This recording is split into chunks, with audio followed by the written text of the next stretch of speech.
Thank you, everyone. Usually I'm very animated, but I'm working on a whole project on the history of Gothic architecture. Just nothing to do with anything I've ever done before. So no sleep, and so that's what I'm going on. So thank you for coming. Usually I say, oh, thank you all. I appreciate you all for coming on a Friday evening, but it's a Thursday evening, so I suppose that's even more astounding. Thank you, David, for that wonderful introduction. Very generous.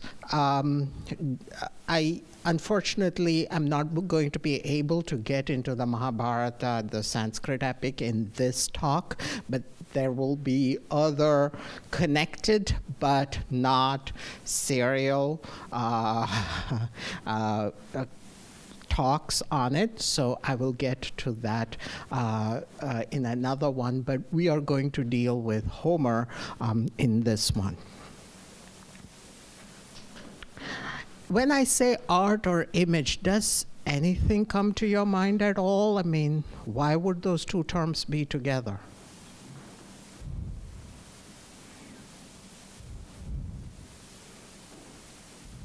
If you were therapists, what would you say?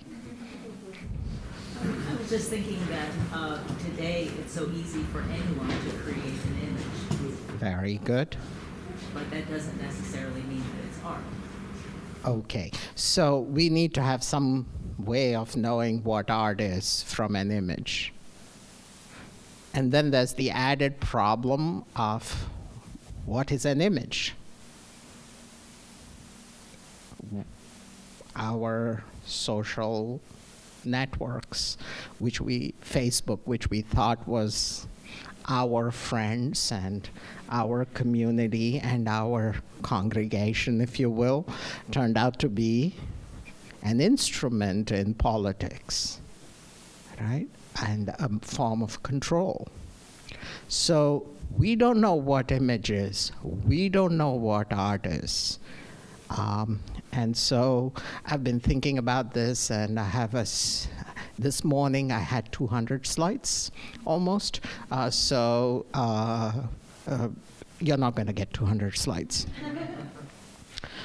So one key theme I have picked up throughout art is that somehow Western art has always been under the spell of Homer. Okay? Not everybody liked Homer. In the 17th and 18th centuries, they just went with a sort of Oedipal vengeance at Homer. They said there was no such a guy as Homer, and this whole thing is like a bunch of stories that's just put together. But nevertheless, Homer plays a key role. So in this talk, by Homer, I neither mean Homer, the person who wrote the book, or his work, but a symbol, a cipher, if you will, of how people used Homer to articulate what we mean by art. Naturally, there are two registers of art, especially in the case of art like Homer.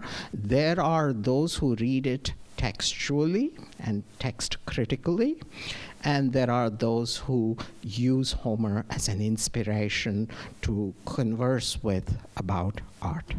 So, but that's what I mean by legacy of Homer, that Homer is a sort of a litmus test, if you will, a way of talking about Western art in general without simplifying everything to say it is all about Homer. This beautiful, gorgeous, sumptuous image is called Apotheosis of Homer. The word apotheosis means deification of Homer. And it is a painting by Ingres, Dominique Ingres. And this is a 19th century academic painting, if you will. It shows the blind poet in front of a monumental temple-like structure that clearly gives it the background of this is almost a god. He's being crowned as Apotheosis. He's the muse, if you will, the deity that presides over art. You see around him, so not only do you see the winged figure, at his feet are sitting two allegories. In the figure in the green is carrying an oar, and the figure on the saffron figure is carrying a sword.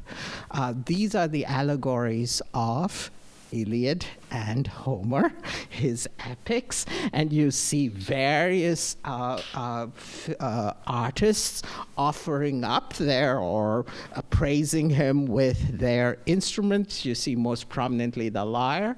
The guy in that wonderful pink tunic is holding out his chisel and hammer. He is the great sculptor Phidias, and you see contemporary figures dressed in Enlightenment type garb in the front. So this is a very rich painting which goes beyond the barriers of various different media and production mediums of art. It goes beyond different time periods, and it is, today we think Dominic Ingres is not like the most fashionable painter, but I like him a lot because of the classicism he brings. Crisp lines, proportions, geometry, allegory. And in the back, there is one guy who's shrouded holding up an incenser, which is like, incense burner, and that is the historian Herodotus. Okay? So you kind of see how Homer is inspiring what we today call university and the disciplines within a university, and Homer is the dean, if you will, of all disciplines. This is why I chose Homer as the figure for this talk. Now,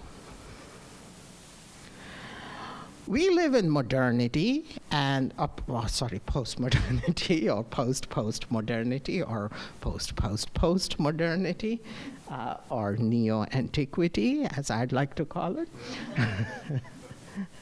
And this is you all know this is the Fountain by Marcel Duchamp. He wanted to ask the question, what is art? Okay? If Homer is the dean of all arts, what is art? And this fountain is, I think, a very interesting way to ask that question. Because there was the Society of Independent Artists in New York.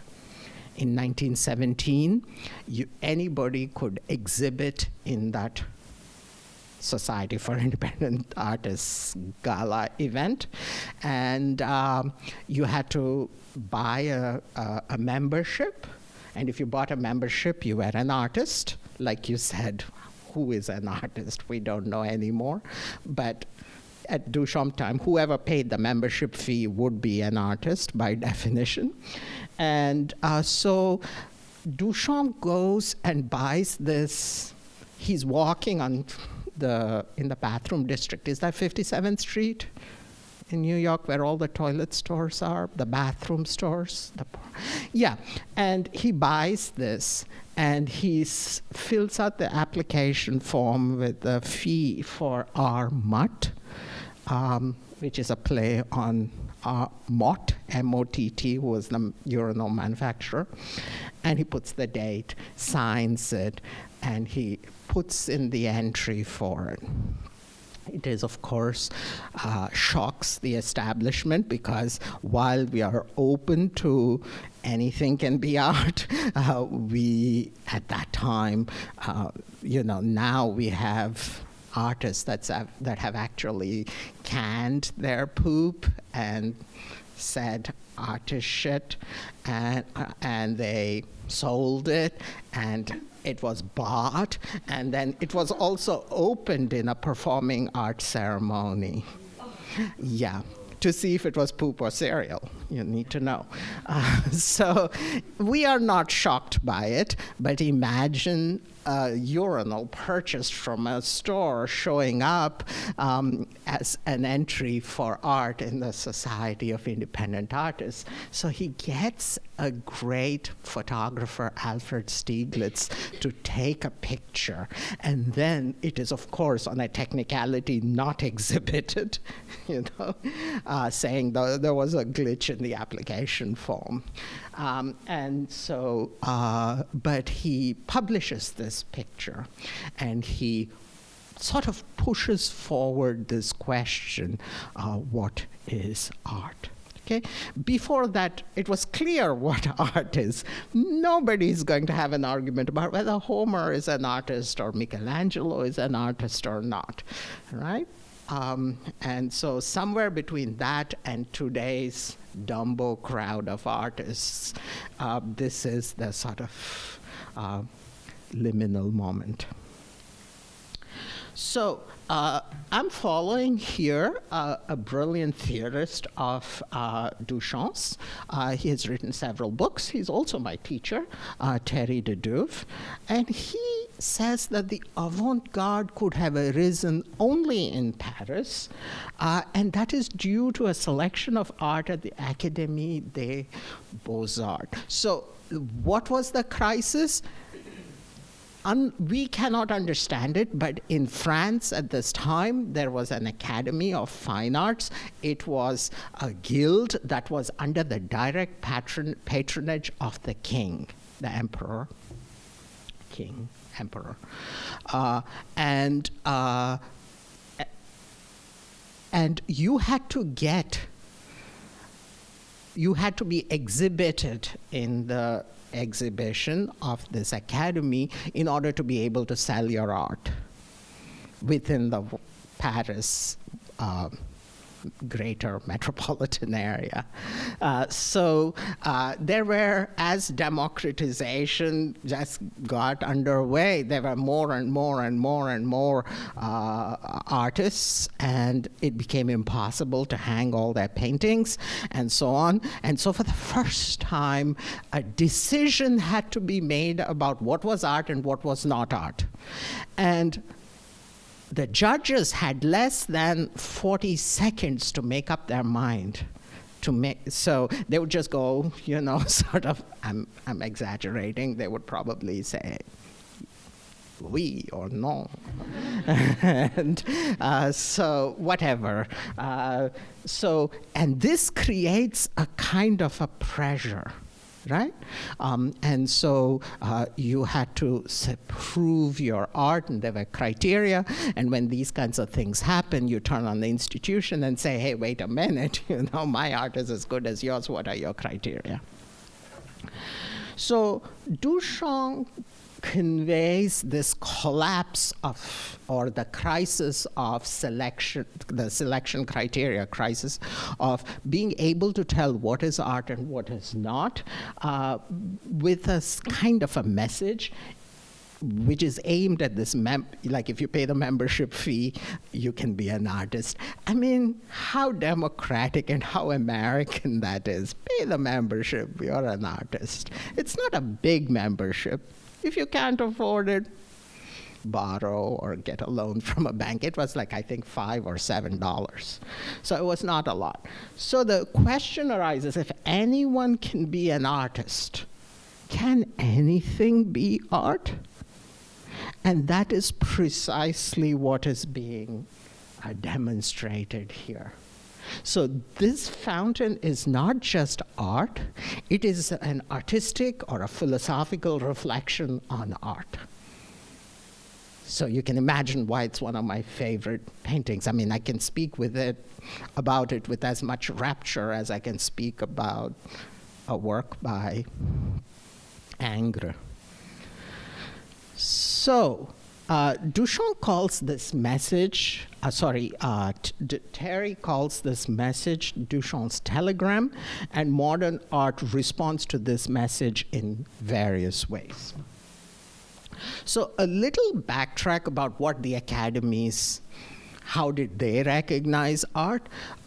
They imported Raphael. So Raphael's work plays a significant role. There's a whole book on it if you're interested, Raphael in French academic painting. You can read it. I'm not going to drop a lot of names, okay? Because if you get me started, you're going to get a bibliography and then you're going to go home.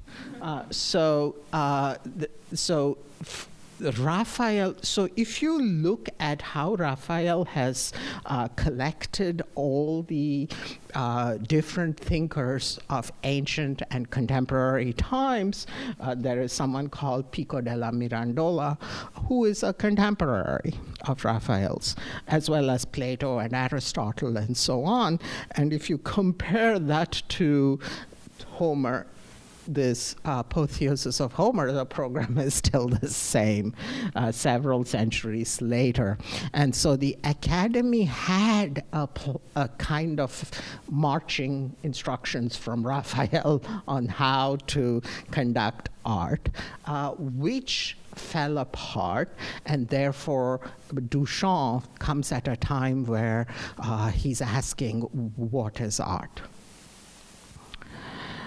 Ingres' Homer Enthroned marks an end of the classical idea of which Homer is the figurehead.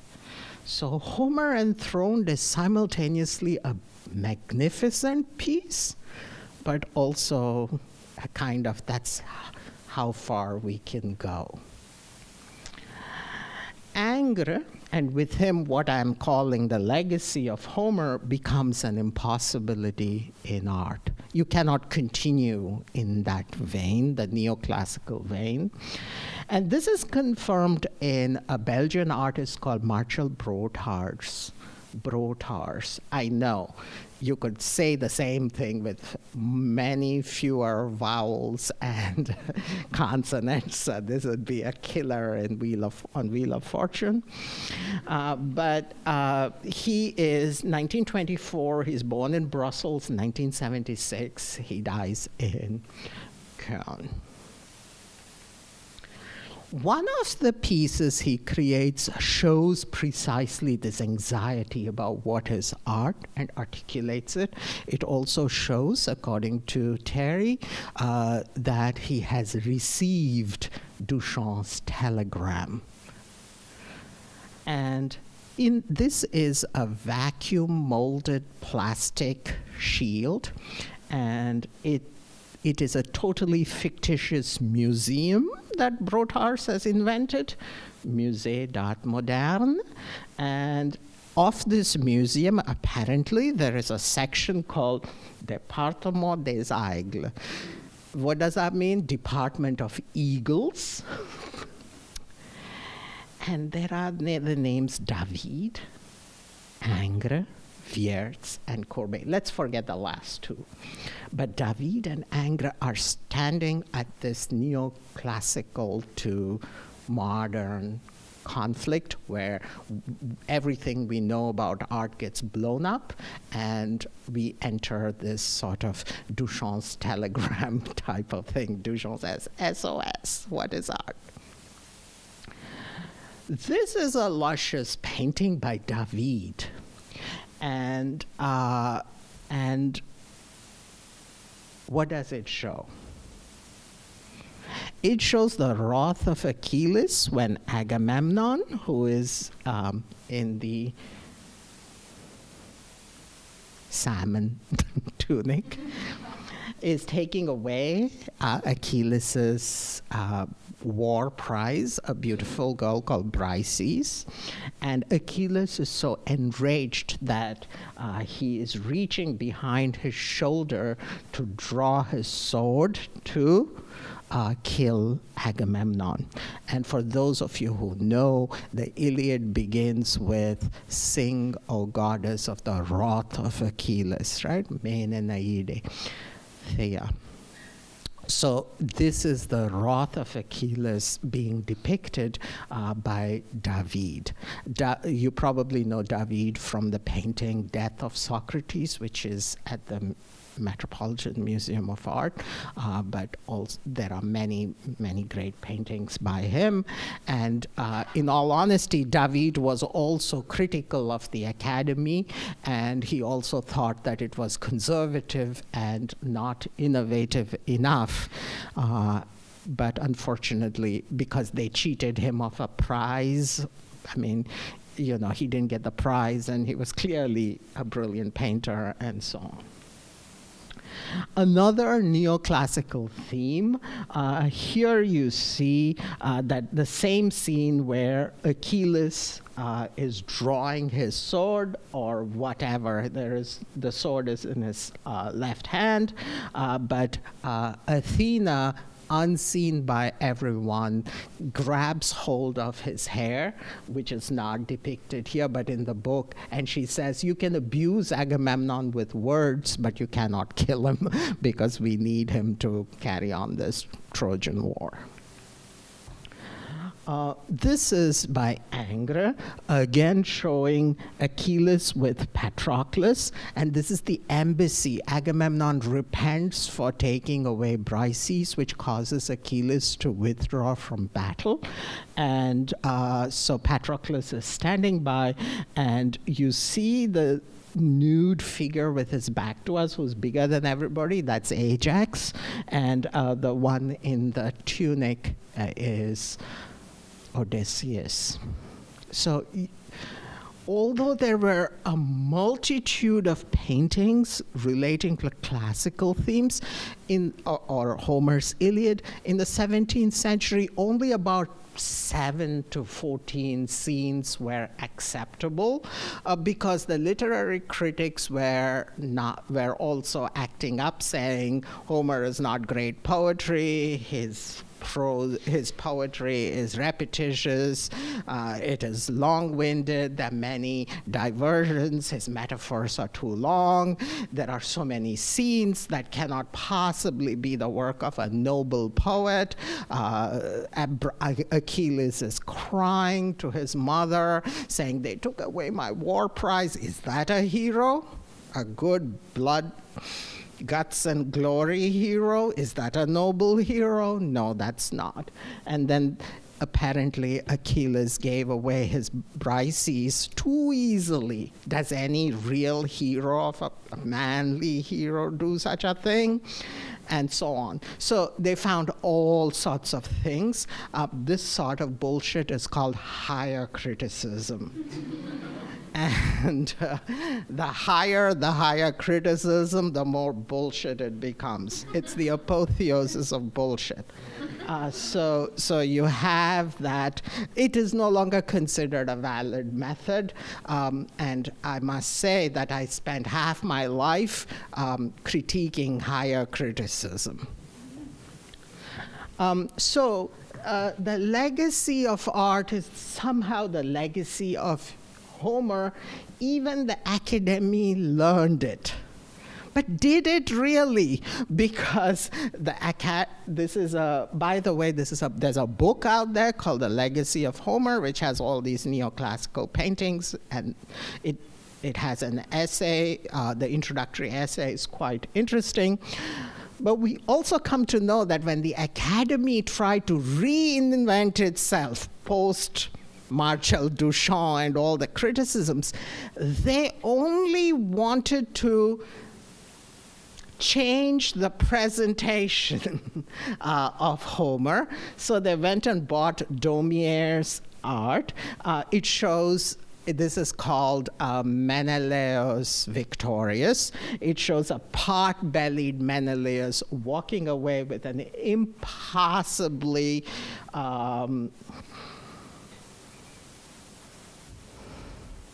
that's a politically correct word to describe her. Okay. I don't know what's politically correct. So it cannot be Helen, apparently, because I'm sorry. Like, we'll all fight for the ones we love, but if you're going to gather a big army and invade another country, we need a better poster girl than that. And she's also very petty. She's snubbing, like, a rude gesture at Menelaus. So you think that, you can still stay within the paradigm of Homer, but all you have to do is buy a few funny paintings. So maybe the Academy never learned its lesson that the pressing questions had moved beyond the orbit of just Homer, paying lip service to Homer. Angra's clue. So Angra gives us some clue as to what the dead end is. In a way, Angra is interpreting classics as in this Apotheosis of Homer. This is not so much Homeric, but it is modern. When we say the artist is the creator, the genius, this is a term that was applied only to God, right? The first time the word genius was applied to a human artist was Michelangelo by the Medicis. So within a short span of modernity, there is an apotheosis of the artist, right? And today, not today, but a few years ago, the artist had become so divine that if you went and his art would make no sense, or her art would make no sense, and if you went to them and say, does this probably mean this? The artist would say, if I have to explain it, you're not worthy of receiving my art. So you see where that ended up. But clearly, and I have to now prove that this apotheosis makes sense in Angra's mind.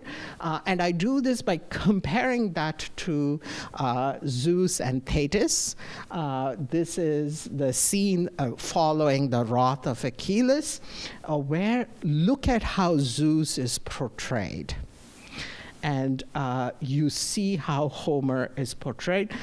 Just look at Homer's foot that steps out of the pedestal, so you can reverentially touch it or kiss it, and look at Zeus's foot. And instead of Homer being crowned,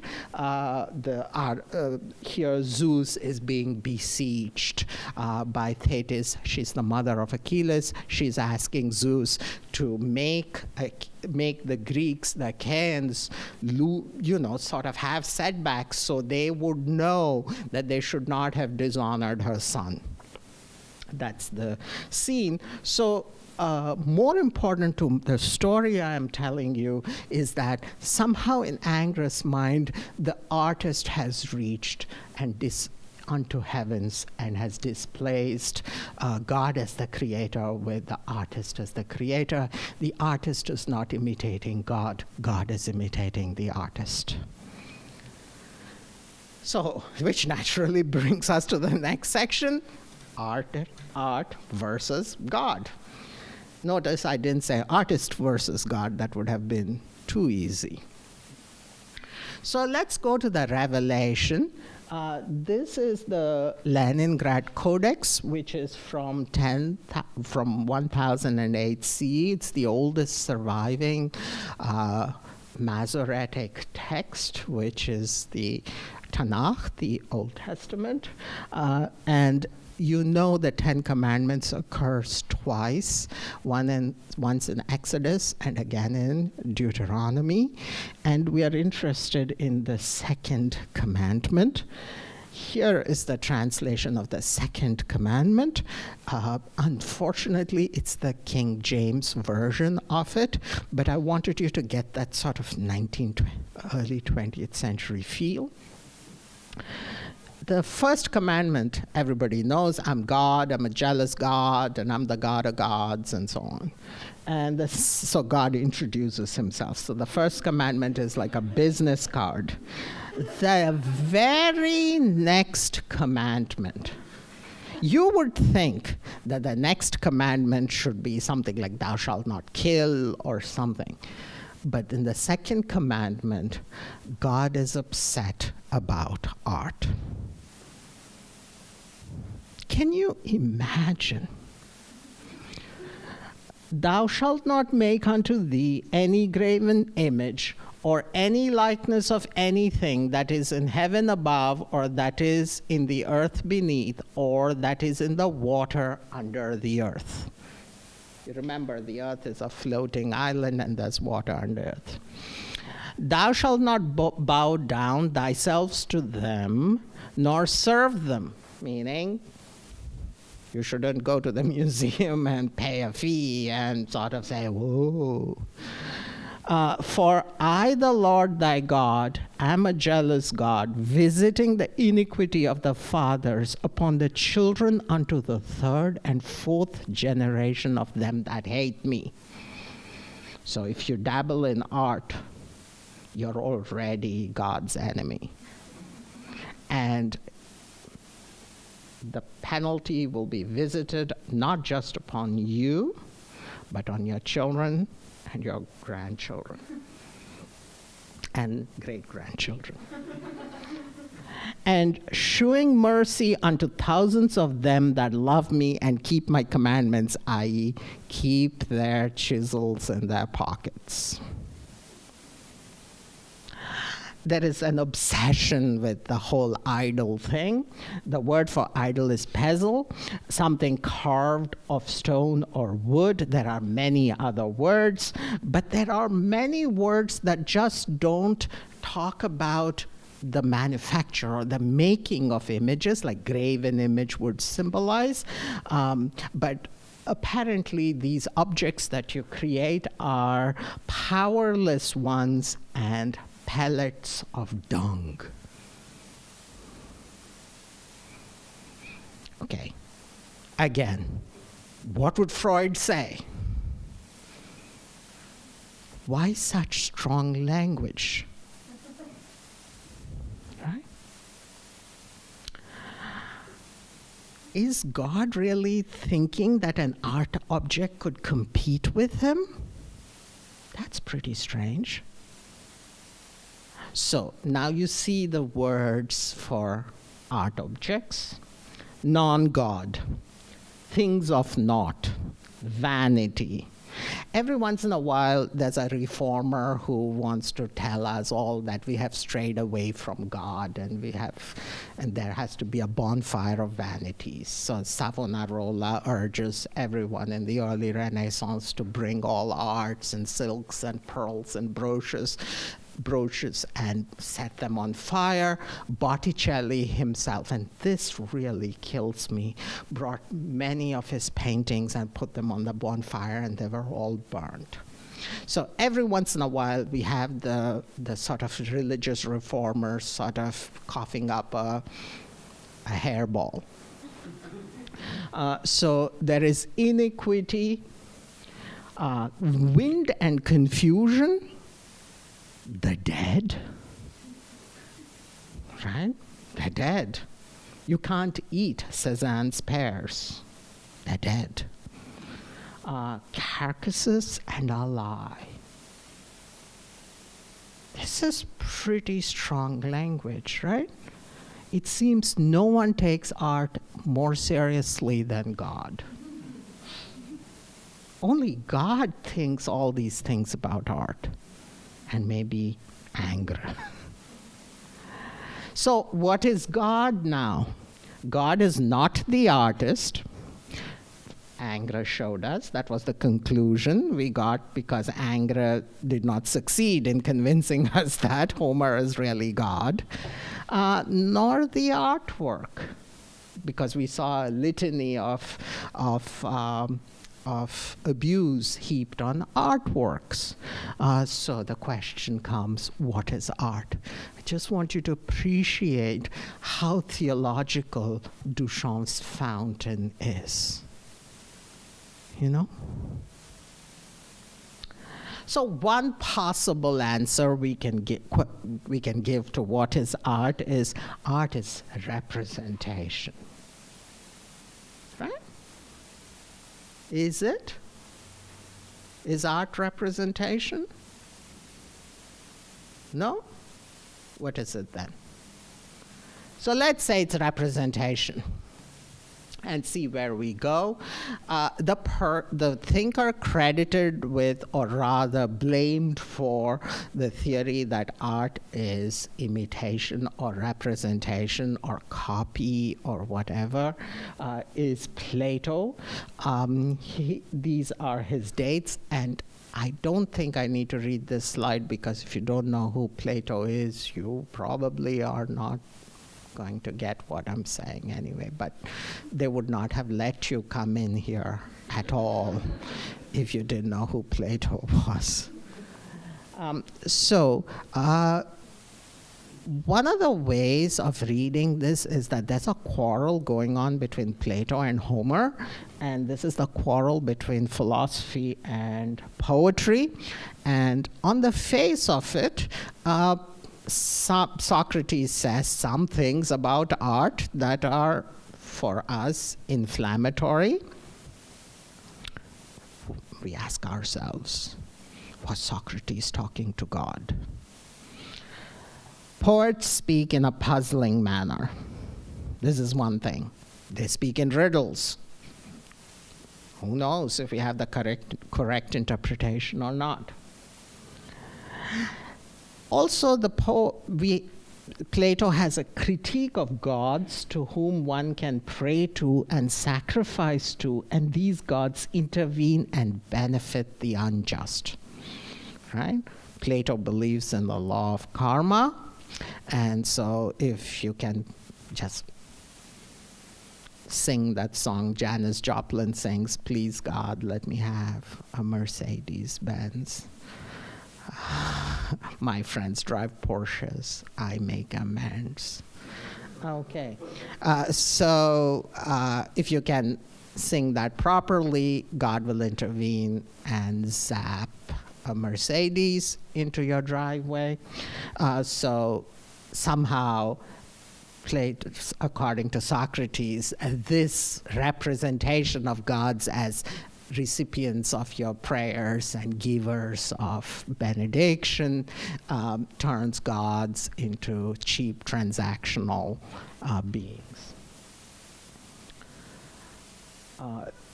Luther has an answer. It's called predestination. You can't bribe God. God has already made up his mind about who's saved and who's damned. And you look at Luther and you look at God and you say, help. You know, how does that help me if I'm already predestined to go to hell? Thank you for taking away my prayer and my song. Okay, so the images of gods and demigods that Homer and the tragedians create blaspheme the gods and set bad examples for the young. For example, Aphrodite was the one that told Helen to go sleep with Paris, even though Helen despises Paris and she prefers, I'm not sure if she prefers Menelaus, but she definitely has a soft corner for Paris's older brother Hector, whom she respects, but she despises Paris. So that would be a kind of blasphemy of Aphrodite. Poets should be banished from a just republic. This sounds like Stalin. So anyhow, art imitates reality, and this is the central charge that Plato keeps bringing up against artists and that the artists engage in what is called mimesis, imitation. The word imitation and mimesis sound, somewhat related to you. So, art is an imitation of something original. Art is a copy. A copy can be of another copy, for example, reproductions, right? We have all seen reproductions of the Mona Lisa. Very few of us have actually seen Mona Lisa. The last time I was at Louvre, the Mona Lisa was being cleaned or something. It was replaced with a different painting. And especially in Book 10 of the Republic, Socrates brings up this idea of the bed. So there is the bed made by a god or something, it's an idea, and the carpenter makes the bed by sort of copying the idea of the bed.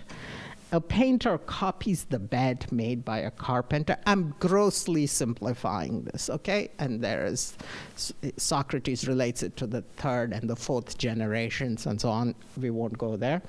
So art does a copy or a copy of a copy of a copy. Okay.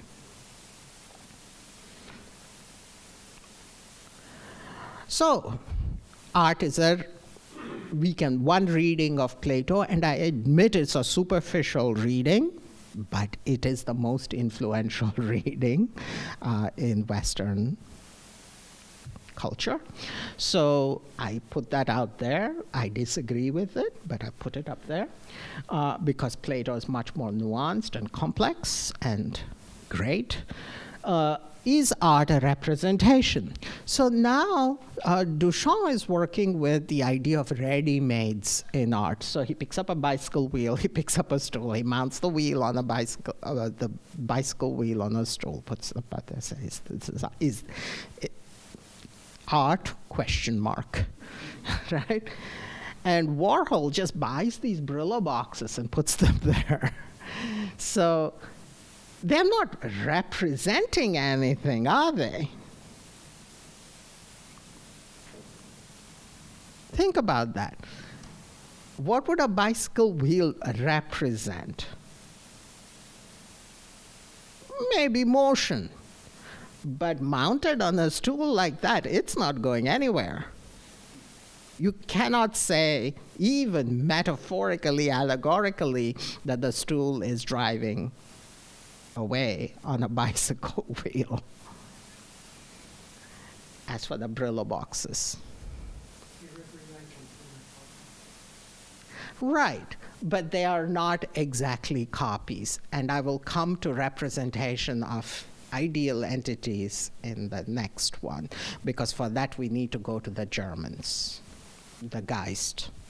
So we will move from representational art to philology, but a very good prophetic comment. Answer 2, art is the other of real. Whatever art is, it's just drawn from the real. We can always tell art from the real. Okay? So now you see how we're coming closer to an image, I can always tell a painting of a tree from a tree. Because I hug a painting, I'll never hug a tree. So you know. Art is the other of the real. So what is really real for us is what is historically real. So could that be? Could some event, idea, social idea, or such as consumerism, or false consciousness, or the superstructure creating an ideology, could that be represented in art? Something historical, geistlich? Here we switch gears and go from France to Germany. Look at the date 1759 to 1824. This is F.A. Wolf, who wrote a book which brought to light something called the Homer question. You should all know the Homer question. And that is F.A. Wolf. He's considered by some to be the first philologist because apparently he was just wondering about the university, and they asked him, you have to declare a major or a department, and he said, I study languages and cultures and books. So there you have it. So some consider him, and he stood in the shadow of Homer's legacy in Germany, and he wrote a book called Prolegomena ad Homerum, in which he challenged the authorship of Homer, saying that one person called Homer could not have possibly written such a big, vast epic. And there are clues, there are grammatical clues, particles used, and so on. And we can differentiate different layers of Homer. It must have been oral poetry, several poems must have been collected, and so on. So there is no Homer, there is no text even, it's just a sort of a shelf of different narratives. So he moved the question of Homer from the domain of art to the domain of history. So when I read Homer, I'm not reading it about Achilles or Athena or about courage or valor or noble sentiments or ignoble sentiments or piety or impiety or excesses of war and whatever message Homer might have to communicate to me. Instead, I will grab the great artists and put them under my microscope, and I'm going to give them their history back to them and say, you're not a poet, here are the sources. So it looks like all of Homer and all of the Mahabharata, for that matter, all great epics are sort of plagiarisms, if you will. Ironically, F.A. Wolf, the first philologist, as soon as he published his work, someone called Heine challenged him and said, you plagiarized from me. So this is how university life is. But to take this to the closure of philology, towards the end, we come to someone called Auerbach, and he wrote a book called Mimesis.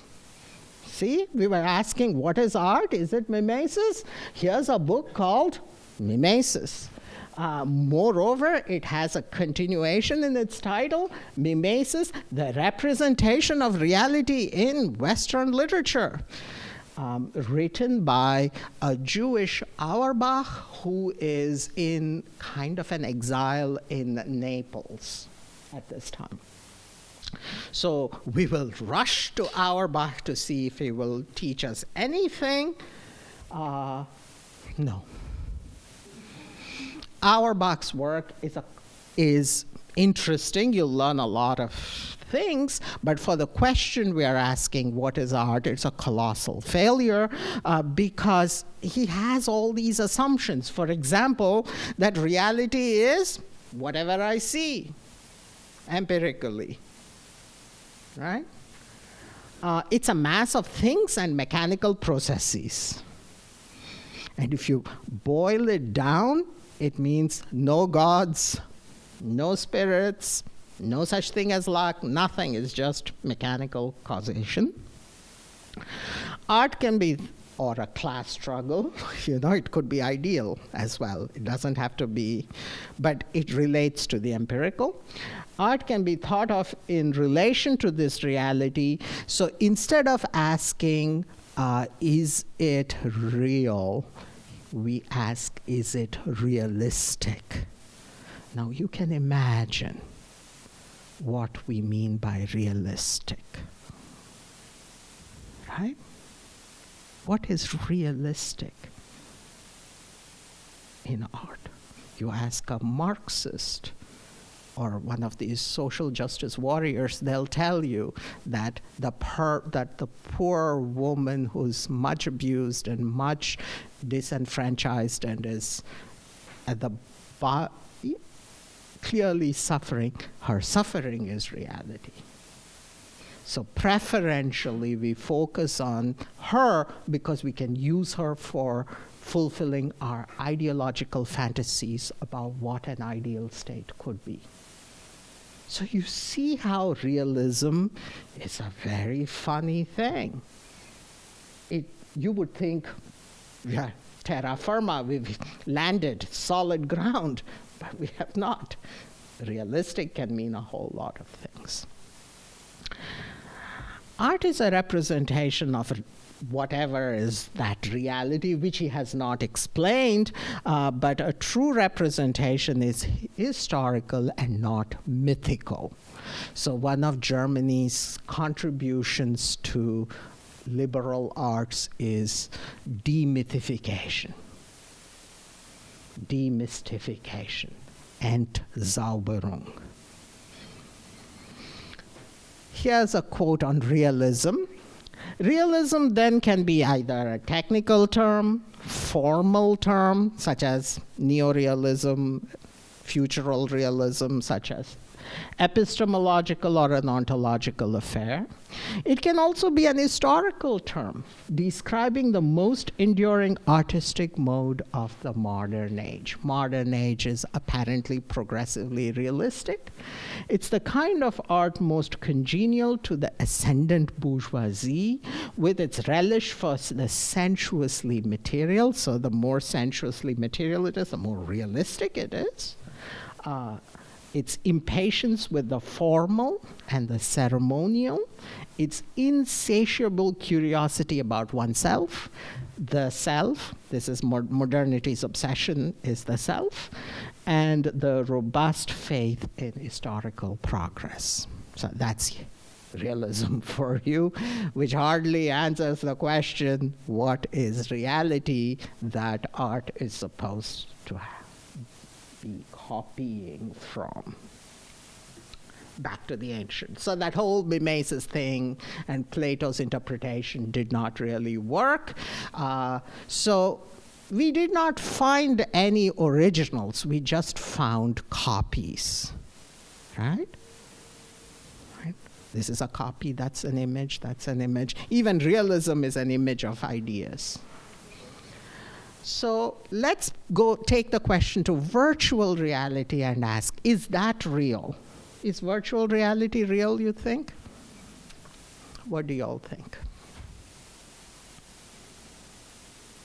Is virtual reality, oh sorry, we call it augmented reality.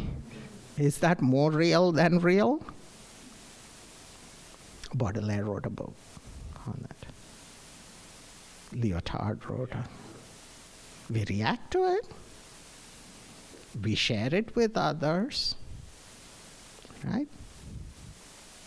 Facebook was supposed to be more real than your living room because you sit in your living room and converse with Facebook.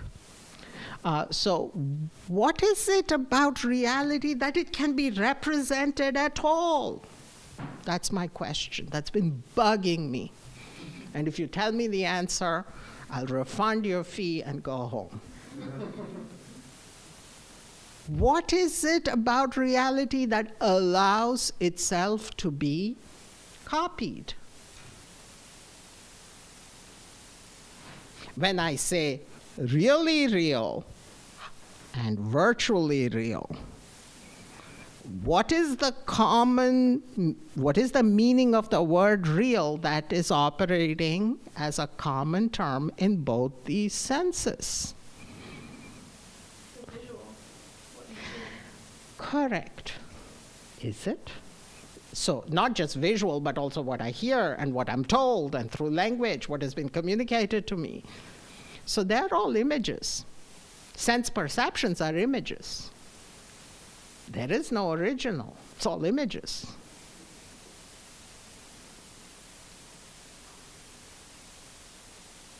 So the universe itself is a sensory image. That somehow we cannot talk about art as a copy of something when that which we are copying from is itself an image.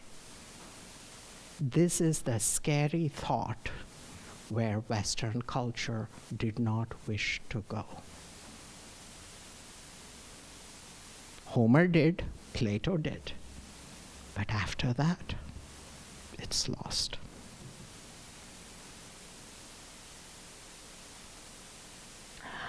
So going back to Plato, in Book 7 of the Republic, Plato gives an allegory of reality as an image. It was always there. Why didn't we read it, but why didn't we read it? According to Plato, I don't know how to explain this. Can I go over there and, or is there a pointer? So we are all prisoners against a wall, and we have a screen in front of us. Plato didn't have television or virtual reality, so we only see the images that are being projected from on top of a wall by an artificial light. And then the true philosopher or thinker is one who liberates himself. The word here is liberation. Sets himself, deshackles him, takes off his things, and he goes and he looks at the image and he sees that all of historical, socio-political reality is images. And then he converses with wise men. This is in this painting by Sanandem, but Plato does not emphasize that. What he emphasizes is that somebody goes out of the cave to reality itself. And Plato's definition of the difference between an image and what is not an image is that something cannot just be deficient in its reality. It must be eternal. So something that just comes to be and passes away cannot be real. It is more like a dream than like reality. It's more like a shadow than like a dream. So the universe is a sum of images, and modern physics also kind of confirms that, right? Because from the nearest star, the dinosaurs have not even been born, are not even born. So it's a series of images. I resist dropping names, but there's a book by Julian Barber called The Absence of Time, I think, that there are only a series of images that constitutes reality. And he's responding to a specific line from Plato's Timaeus, where Plato says, time is a moving image of eternity. It's a beautiful line. So then, this is the thing that Western art and Western literature hid from us, which is that the universe itself is an image. So in always focusing on art as an image, covertly it was positing that, what was it positing? That this is really real. Right? Ironically, iconoclasm is the worst form of idolatry.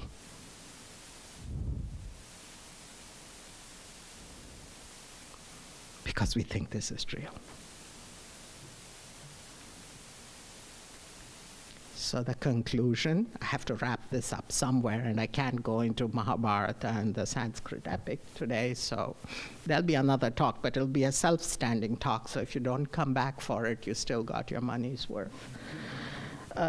It's not like I'm, like a drug addict pushing something here, that you have to come back for your next fix. Conclusion. He created them, man and woman, in his image. Where's this from? Genesis 1. Right? This is the sixth day after creating animals. God creates man and woman in his image. Right? So in a way, in the Genesis, God gives away the game. He says, this is all images. But then, the second commandment.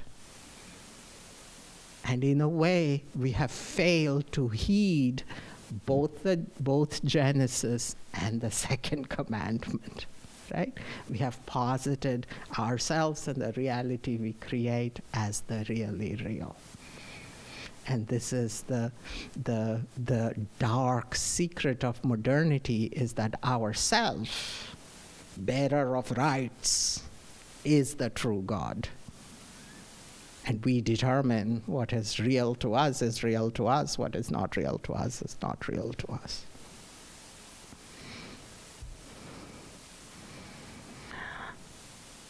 So, I have a tweet for Trump.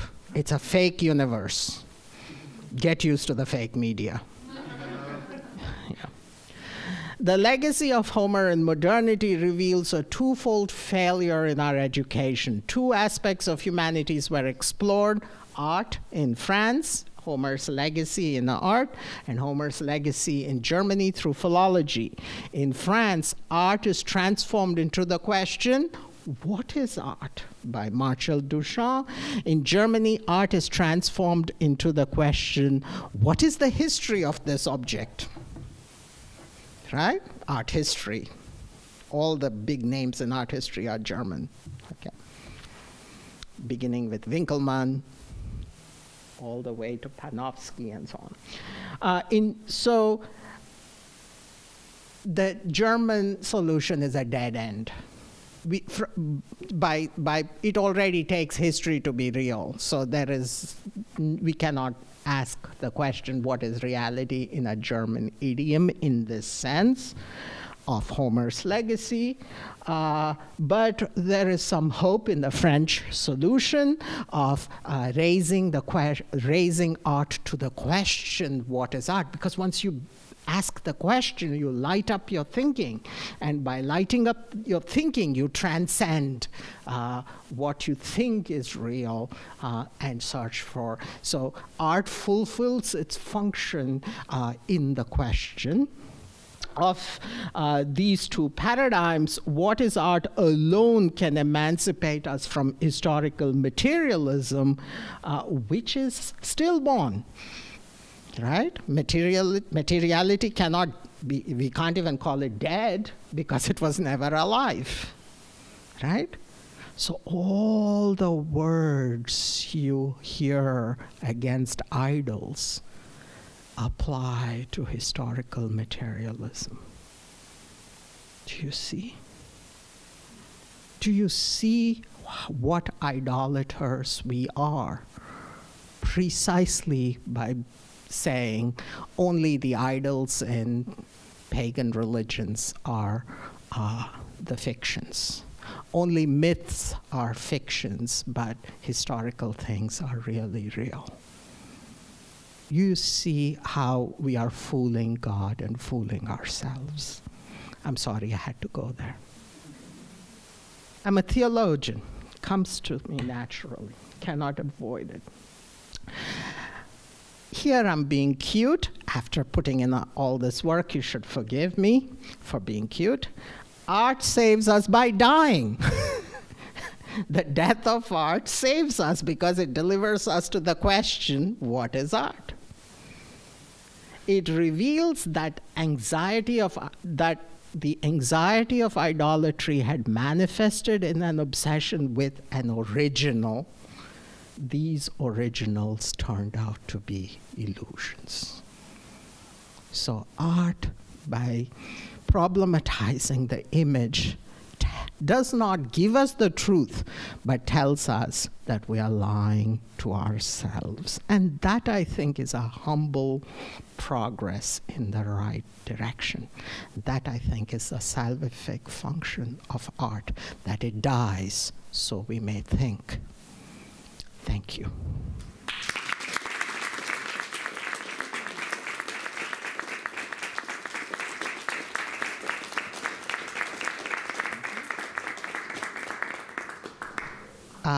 Everybody has to ask two questions. No, just kidding. Okay, anyone who asks a question can have a free drink. All right. Anyone who does not ask me a question will have to buy me a drink. So, towards the end, when you're talking about the universe is a sensory image,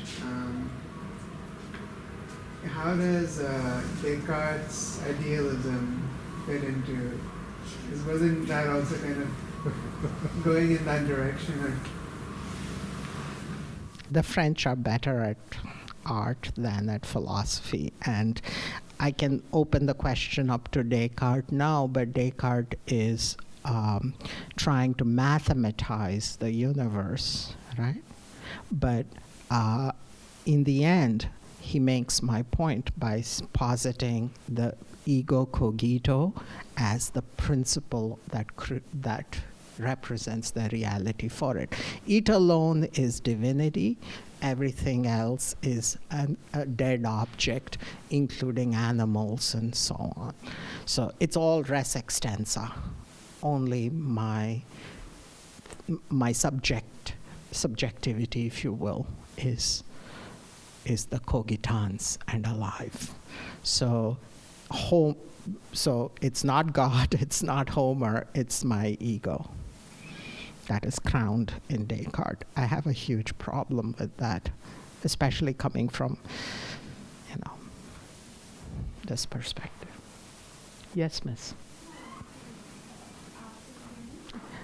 If you speak up a little bit, I'll hear you better. Yes, of course. I'm okay, thank you.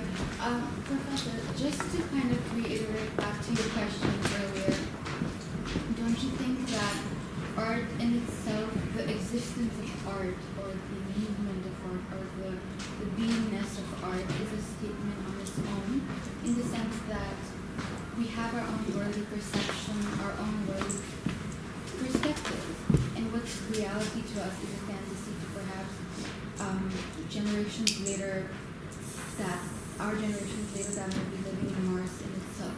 So for them, there's a different worldly perception, their own existence in itself. So it kind of mirrors reality, but it also mirrors society. But then again, by defining art in itself, are we not doing it a disservice to the movement of art? Because it's subjective, because it's that layer of, there's a layer of not having any boundaries to the definition of art in itself. Correct. I would like to there are two things that you brought up so beautifully. One is the possibility of being, which art represents in its freedom. But you also shackled it by saying subjective. Art is subjective, right? And I'm not playing word games here. It's the continuation of the Cartesian question. The word subject. If I say, these are my subjects, what do I mean? That you are my subject. What would it mean? That I have hegemony over you. So the hegemony of subjectivity is already hampering what you see as the natality, the freedom, the possibility of other being, and the possibility of imagination to transcend, which is, I agree with you, the true power of art.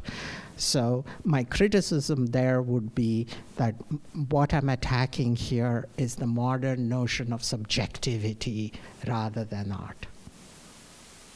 So I think art is excellent. I cannot live without art. I mean, what would my life be without art? We would be animals, not even animals, right? Because we wouldn't eat our food, lay down in the sunshine like animals do and sing a song like birds do. We will turn on each other. So I think I like art. But the true enemy here for me is this subjectivity, right? The positing of some reality to my subjectivity, which is the original. And if you read Hegel, all of Hegel is that the absolute is the subjective. Right? The objective is subsumed into the subjective, and there's this dialectical process, and then, yeah. So I agree with you on art is the freedom, and I do not want to restrict it. It is the possibility of being, and I think imagination, not as just random imagination, but the hard work of imagination that the epic poets do and every artist does. Look, Duchamp is thinking, right? He's not pulling this off as a gimmick. He is doing hard work. I mean, we look at the fountain and we think, oh, this is a gimmick.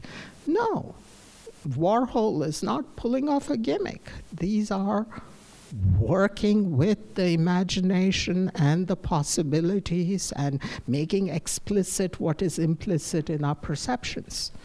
So the subjectivity and the historical ordering of reality according to my subjective things, such as progress or the ideal state or the class struggle and so on, all of these posit my subjectivity as the sovereign. And that is precisely what I am critiquing here. The sovereignty of subjectivity, the apotheosis of subjectivity. This is at the heart of modernity, which I cannot swallow anymore. So, sure. Firstly, thank you. I'm thinking all kinds of things. This was amazing. I'm kind of thinking about it in the way that we are all art, and hence everything that we do or make or see is also art. And here's why I'm thinking we're all art. We are all a product of the kind of procreation, right? Which I think you had in a slide where you had talked about Plato and Book 7. Of the Republic? Okay. Yeah, right. So are you saying procreation is a kind of creation? And hence it is a kind of art, and hence we are art. Yeah. And I think that's where, to me, everything is art. And also at the same time, nothing is art. Well, 2 comments to that. Yes, the universe, it is a beautiful idea to look at the universe not as this dead material thing, but as an aesthetic phenomenon, as an work of art in itself. And when you reach that point, you begin to see everything as the outshining of being and beauty, which is what Plato preaches. I would slightly be cautious about equating creativity with procreativity, simply because in another dialogue of Plato, Diotima more or less tells Socrates that those who can create art, those who can't procreate. So, I mean, this flies very nicely in New York, but imagine Socrates saying this in ancient Athens or something. It would have been, it's pretty bad. So with that caveat, I agree with you, and I think that once you emancipate yourself from the subjectivity, it's like having your head up your ass. You begin to appreciate things for what they are, as just amazing outpourings. I mean, you cannot imagine. I mean, the corniest example I can give you is the first daffodils we see in the season. And We appreciate it more than we appreciate most art objects, but we are conditioned to somehow separate that as just natural versus art as somehow higher because it's been worked over by our Geist, our spirit. And that is the hubris or the arrogance that is germane to modernity.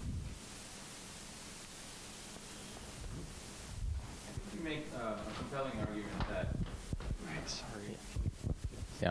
So I think you make a compelling argument that the German project or the Enlightenment project of trying to raise reality above art and to try to sort of demystify or erase myth doesn't do a good job of explaining what art is. Or of nature. Or nature, I right. mean, it does a bad job at both. Yeah. Yeah, and I think we see that now with what modern physics says, and you brought up virtual reality. But I also think it did do a good job in destroying myth, right? And I think... Why is that a good thing? No, I'm not saying it's a good thing. My okay. question follows. You mean it did... it did a good job at doing that. I'm not saying it's good. Like I'm saying demolition. Yeah. And I think it also went one step further in making myth no longer believable, like in destroying our ability to create myth. Right. Right. I mean, this is Nietzsche's project, right? Right. God is dead. We've killed him. So, what tools do we have now to create myth? To be revealed in the next presentation. Obviously, I cannot go, and you pointed to that. One other thing is Nietzsche, where you already see that in the quarrel between ancients and moderns, moderns lost their humanity in a way the ancients did not. So you have to just go back to the ancients, or go forward to the ancients, if you will. Yeah, but how do we do that given that the Enlightenment has utterly destroyed the foundations on which the ancients stood? It is not a big hope, but a small hope, right? And that's the difference here. I mean, as a thinker, I cannot come up with radical solutions and stuff, but a small hope is that Enlightenment not only destroyed myth, it also destroyed itself. It's not a lot. Yeah. It's a start. But so sorry, I don't mean to take up too much of your time. Go ahead. But so postmodernity tries to give us an answer by saying, like, it's even silly to ask the question of meaning because the question itself doesn't make sense. Right. Right. So I think that reading Plato without all these complicated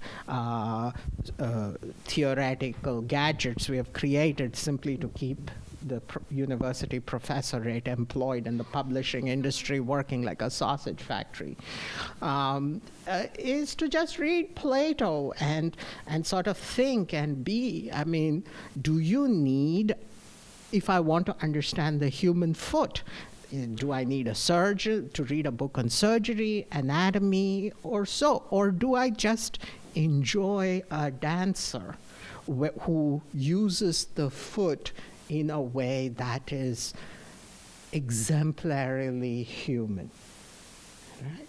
So art has the ability to destroy or at least exceed the project modernity, the sort of knowledge systems project that Enlightenment has set itself for.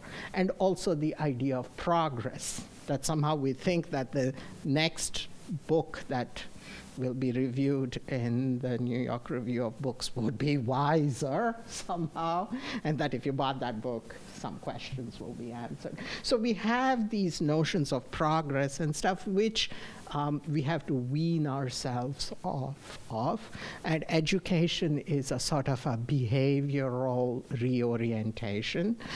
Socrates gives a good example of education. It is a turning away from the world of images of the soul to the truth by asking meaningful questions in a meaningful way, guided by philosophers who have stood the test of time and have made sense. And that is why I chose Homer as that sort of marker.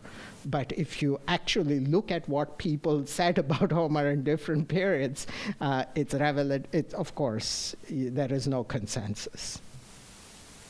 Thank you. What else? Anyone else? Go ahead. I might accidentally ask like 10 questions, but you have on the, your examples, one hand Ingres and the other hand Duchamp. Just to take Duchamp, do you ever question his motivations for placing that piece in the Armory Show? Yeah. And Didouv has written a book on it. His brothers were Cubists, and when the whole crisis happened that you couldn't exhibit anybody, and they went to the royalty, and the royalty said, let the art which was rejected, the salon refusé, let them have their own thing. And in that salon, now we think of the salon of the refused art or the rejected art as somehow like being like great art, but we only know one or two names from it. That most of it was bad art. But in that, Duchamp's work was, Duchamp had submitted a painting which was to be hung in the Cubist area of the thing, but already in the salon of there was a new motto: no jury, no prizes. So it was very democratic. And they rejected his work for not being properly Cubist. So he gives up painting, goes to Munich, sort of has a crisis, comes to New York, looks at these things, and the Society of Independent Artists comes up, and he gets into the society, and then he gets his revenge by motivating them to he puts this thing. So he has his revenge, and he has his other motivations, but the Duchamp's telegram becomes one of those exemplary or revelatory or momentous things that, for example, Warhol is responding to Duchamp. Brothars, I showed you, is responding. René Magritte is responding. So all the conceptual artists are responding. So all these artists are responding to that. So yes, he had other motivations, and he was very smart. So it was also the dagger of revenge, but in many cases, the dagger of revenge is an act of thinking itself. Right. And that's very interesting because Warhol comes up, inevitably, because Duchamp's just the blueprint for everything he produced. And you have to, my next question would be, do you think Duchamp, that act, which wasn't in the Armory Show, was it? It was, right. No, it was at the Armory Show. He had submitted it for the Armory Show, but the real art was the pamphlet he creates called The Blind Man. And then in that he publishes this thing, and he says, this was refused. And Mr. Mutt paid his fee, and still this art was refused. And then he says, is it plagiarism? And he says, no, because he gave it a new context by saying it is art, by baptizing it as art. And then he says, is it plumbing? And he says, what art has America produced except bridges and plumbing? I know, it's the European snobbery. But still, he makes his point. And I think it's that sort of push. He may have pushed this to the limit for personal reasons, but it becomes a sort of an event, through the telegram. it's been used as like the ultimate kind of like it's the genesis of the whole de-skilling is like the current term in art. You know, it's been this like straight line from. It's almost as if that piece is being like scapegoated in a way to justify the destruction, the complete rejection and destruction of everything artists like that ever stood for, which is basically comes down fundamentally to the mastery of drawing the human figure, and you know, the skillful rendering of the human figure in 3 dimensions or on paper or on canvas. And I mean, Duchamp's his motivation had nothing to do with what grew from that particular work, I don't think, because it's ultimately ended up, I mean, ironically, it was almost, it was a consumer product that he bought from a store and put onto a pedestal, which then has brought us to art where it's, I mean, that's commonplace in art now. Yeah, but I would see him as at least as an instrumental cause, or at least as the proximate cause. It reveals something about machines producing beautiful things and mass production, and you said consumerism and so on. So there are many studies on it.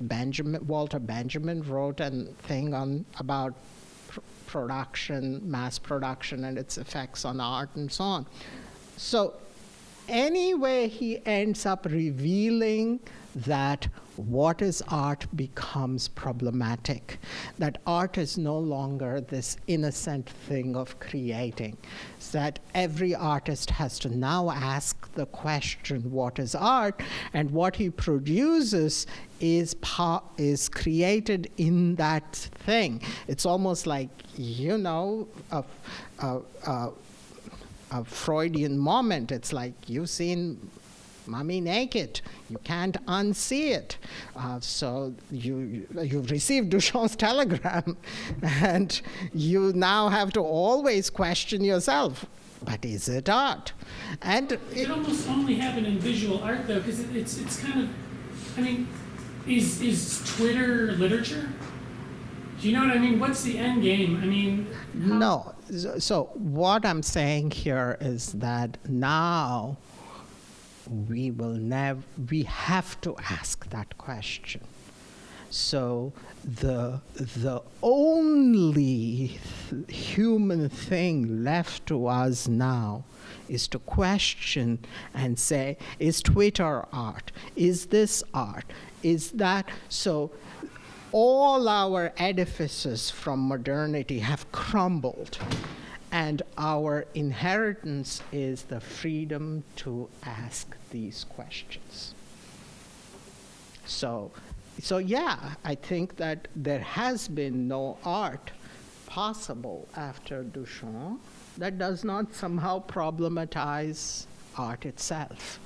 So you go to galleries, I'm enjoying art, but there is always the sneaky suspicion, is it art?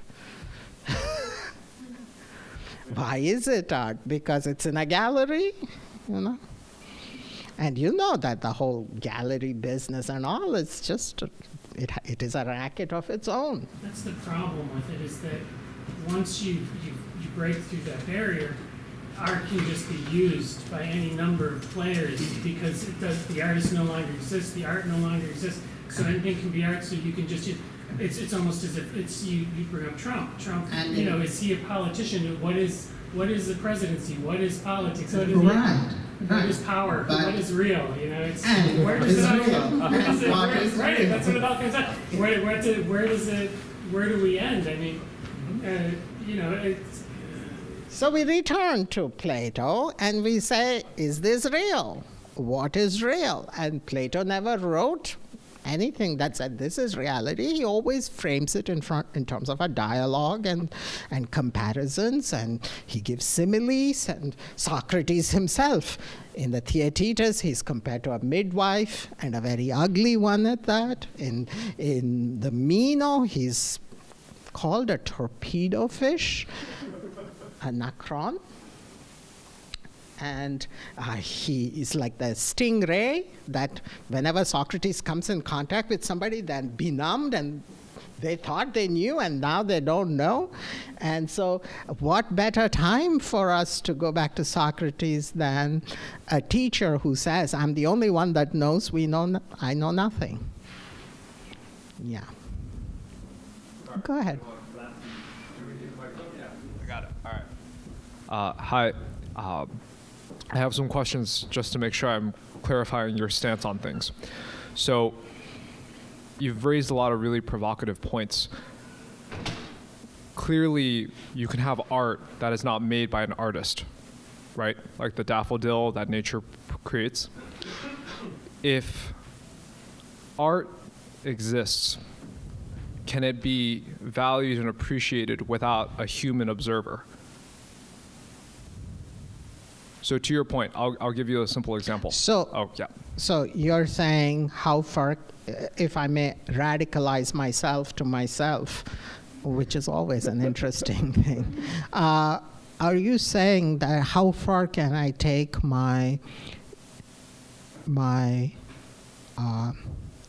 deconstruction of subjectivity and still remain in art?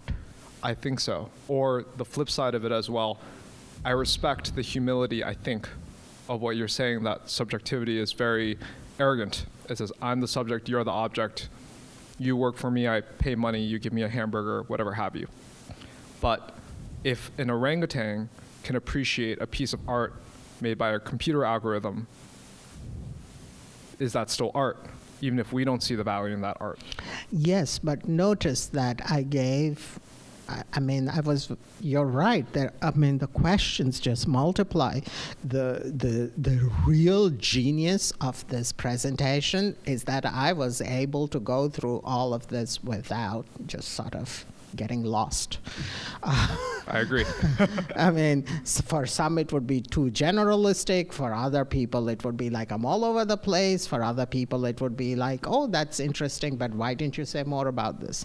So given all of that, I want to say that I was very disciplined in that I raised the question of what is art, not in order to give criteria, supply new criteria for what could be art, but to show how questioning what is art brings to fore a revelation that there is at the heart of modernity this unthought subjectivity, and somehow dehasing from that, becoming aware that we are possessed by this monster of subjectivity, and somehow sort of dehasing ourselves from it, almost like psychoanalysis, that you know that you have this thing. You can't get rid of it, but you are aware of it. And so that is all I wanted to convey. I did not wish to disappoint you and you to not come up with a juicy Kunstlehre of what art can be. But because in doing so, I would relapse into the very thing I'm critiquing.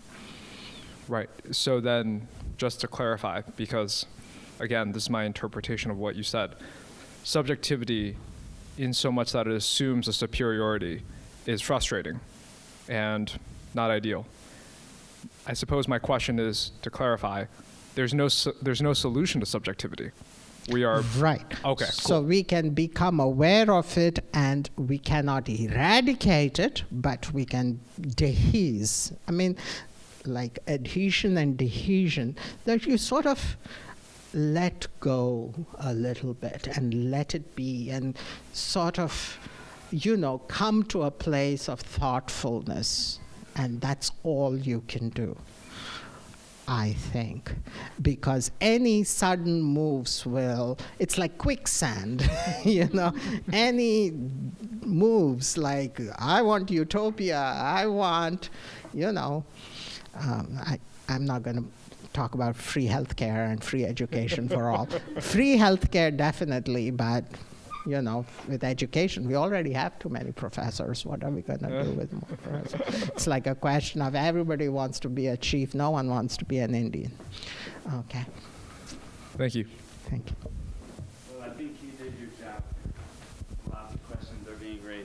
Okay. So thank you very much. Thank you all.